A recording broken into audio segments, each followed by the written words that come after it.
नमस्कार। आज आपल्या जो प्रशिक्षण कार्यक्रम होता त्या प्रशिक्षण कार्यक्रमासाठी आपण जे लोक बुकिंग करणारे होते ते तर आलेच आहे, पण त्याच्या पाठीमागे बिगर बुकिंग केलेले जे शेतकरी एसआरटी शेती बघायला आले ते चरोडा गावाचे 10 ते 12 शेतकरी आपल्याकडे आलेले आहे। आपण त्यांना विचारू किंवा त्यांना जे आपण प्रशिक्षण दिलं किंवा एसआरटीची शेती दाखवली, सोयाबीन दाखवलं, याच्याबद्दल तुमचं मत काय आहे?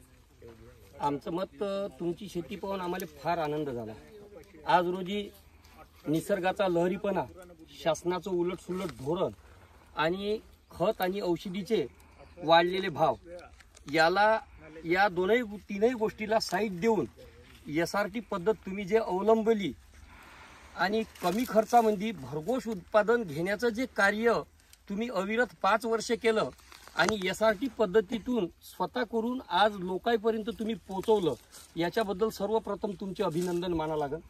कारण हे सहज कार्य नाही आहे।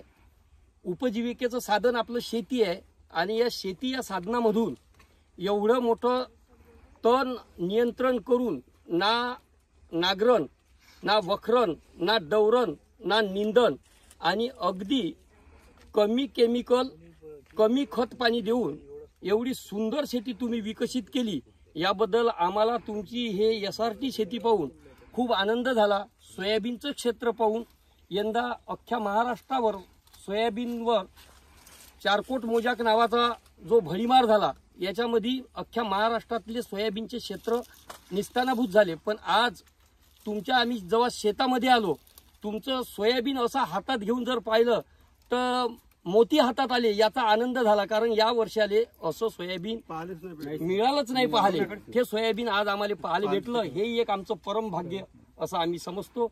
अतिशय आनंददायी, उत्कृष्ट आणि सोप्या पद्धतीची हे एसआरटी पद्धत शेती आहे, याबद्दल आम्हाला फार आनंद वाटला पाहून। धन्यवाद। तुम्ही पूर्ण मंडळीचे धन्यवाद। मार्गदर्शन करत राहतो। तेच राहते।